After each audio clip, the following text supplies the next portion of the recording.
Assalamualaikum warahmatullahi wabarakatuh. Selamat datang di channel Nasihat Kehidupan, channel yang selalu setia menemani Anda dengan kisah dan cerita yang menarik, seperti kisah berikut ini yang berjudul Unggah-ungguh atau etika dalam budaya Jawa. Unggah-ungguh mempunyai arti tata sopan santun atau etika dalam sikap dan perilaku manusia dalam kehidupan sehari-hari dalam budaya Jawa. Unggah-ungguh menurut bahasa adalah gabungan dari dua kata, yaitu kata unggah dan kata ungguh. Kata unggah dalam kamus bahasa Jawa bisa mengartikan dengan kata munggah yang artinya naik, mendaki, memanjat. Maka kecenderungan orang Jawa dalam menghormati orang lain didasarkan pada tingkat kedudukan atau derajat yang lebih tinggi.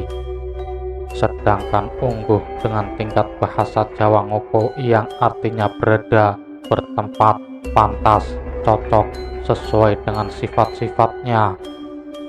Dalam hal ini, mayoritas orang Jawa menghormati orang lain selalu melihat atau memperhatikan keadaan, selalu berhati-hati dalam membawa diri.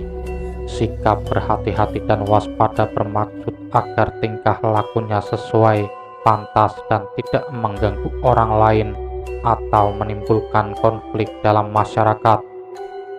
Kedua kata tersebut jika digabung menjadi unggah-ungguh yang artinya sopan santun, basa-basi, atau tata krama.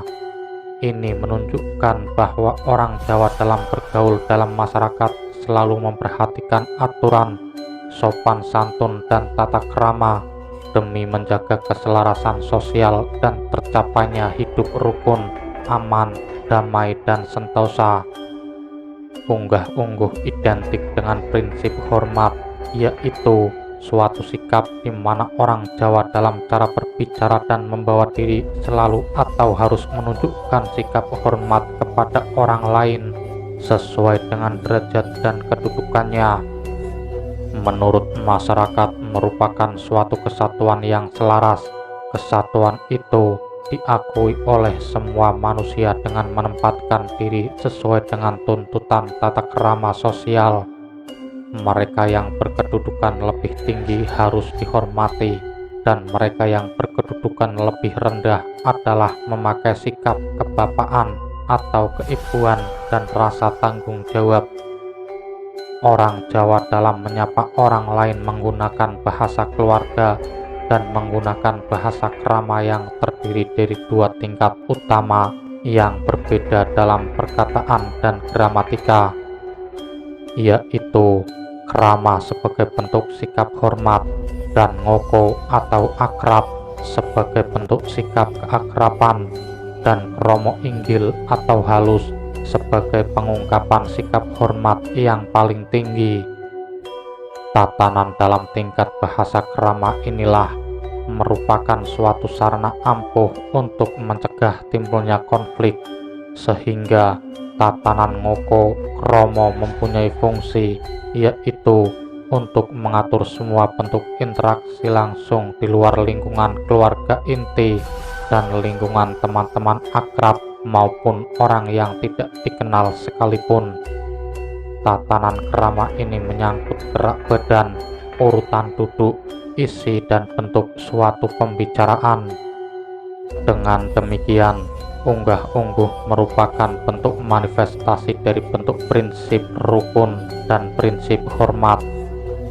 Begitu juga unggah-ungguh sebagai pola tingkah laku manusia yang beradab dan menyamaartikannya dengan istilah sopan santun, yaitu suatu peradaban lahiriah yang mencakup semua tindakan manusia yang keluar dari kesadaran dan selera baik. Dalam hal ini sama dengan pemahaman dalam pandangan Islam. Konsep ini merupakan sikap tawadu. Istilah unggah-ungguh disebut juga dengan andab asor, yaitu suatu sikap merendahkan diri dengan sopan dan merupakan kelakuan yang benar yang harus ditunjukkan kepada setiap orang yang sederajat atau lebih tinggi. Definisi dari unggah-ungguh adalah tingkah laku berbahasa menurut adat, sopan santun masyarakat yang menyatakan rasa menghargai atau menghormati orang lain. Terdapat beberapa unsur yang terkandung dalam definisi tersebut, di antaranya adalah menunjukkan sikap dalam masyarakat. Sikap yang ditunjukkan biasanya hanya sebatas basa-basi.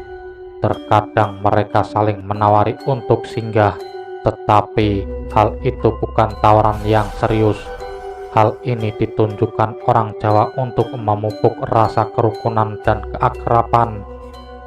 Ada beberapa literatur yang menyebutkan kepada siapa saja orang harus melaksanakan unggah-ungguh atau berperilaku dan berbicara halus, biasa, dan kasar, di mana dari keseluruhan hal tersebut terbagi dalam beberapa kriteria atau kelompok, yaitu berunggah-ungguh kepada orang yang mempunyai kedudukan, kepada orang yang lebih tua, kepada orang asing, kepada orang yang setara, kepada orang yang lebih muda atau bawahan. Unggah-ungguh dalam aspek berbahasa. Dalam unggah-ungguh atau sopan santun berbahasa, orang Jawa menggunakan bahasa yang dipilih secara tepat. Pemilihan kata-kata yang tepat dan sesuai dipergunakan untuk berbicara dan berhadapan dengan orang lain. Dalam bahasa Jawa, ada tingkatan pokok yang menjadi landasan untuk menerapkan ketepatan pemakaian bahasa tersebut. Tingkatan itu adalah bahasa Jawa Ngoko, Madya, dan Krama. Ngoko merupakan tingkat kesopanan berbahasa rendah yang biasa digunakan oleh raja terhadap rakyat biasa atau priayi kepada wong cilik atau orang kecil, maupun orang tua kepada anak yang lebih muda. Tingkatan yang lebih tinggi dari Ngoko adalah Madya, yakni menyatakan kesopanan berbahasa tingkat menengah. Tingkatan Madya biasanya digunakan oleh orang yang memiliki kedudukan atau usia yang setara. Tingkatan selanjutnya adalah Krama, yaitu menyatakan tingkat kesopanan berbahasa paling tinggi. Kesopanan berbahasa tingkat tinggi ini biasanya digunakan oleh rakyat biasa kepada sang raja maupun pejabat-pejabat kerajaan, atau oleh anak muda terhadap orang yang lebih tua, dan sebagai bahasa pengungkapan sikap hormat. Kemudian ditambah lagi sesuai dengan tingkatannya, yaitu Kromo Inggil, yang mengenai pribadi, tindakan-tindakan, dan beberapa benda yang amat erat hubungannya dengan pribadi manusia, serta mengungkapkan sikap hormat yang amat tinggi, dan yang dikombinasikan baik dengan bahasa Kromo maupun dengan bahasa Ngoko. Oleh karena itu, penggunaan bahasa Jawa mengandalkan kesadaran akan kedudukan sosial masing-masing.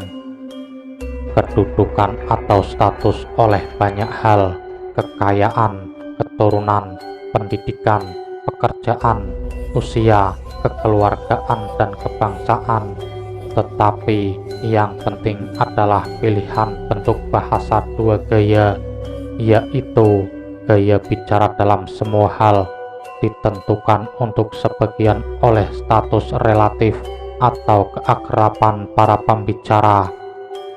Untuk menyapa orang yang lebih rendah dari diri sendiri atau seorang yang dikenal dekat, orang mengatakan "opo podo slamet", tetapi orang menyapa mereka yang lebih tinggi atau seseorang yang dikenal tapi tak begitu dekat dengan bentuk "menopo sami sugeng". Kedua-duanya mempunyai arti yang sama: apakah Anda sehat? Pada dasarnya, apa yang berlaku di sini adalah bahwa pola berbahasa orang Jawa mengikuti sumbu alus sampai sumbu kasar, di sekitar mana pada umumnya mereka mengorganisasi tingkah laku sosial mereka. unggah-ungguh dalam aspek pergaulan. Sikap halus lainnya yang diwujudkan oleh orang Jawa adalah kehalusan dalam pergaulan. Selain kemampuan dalam bertutur sapa dan pemakaian bahasa yang tepat, orang Jawa juga harus bersifat hormat atau andap asor atau rendah hati yang berperan sangat penting dalam pergaulan masyarakat Jawa.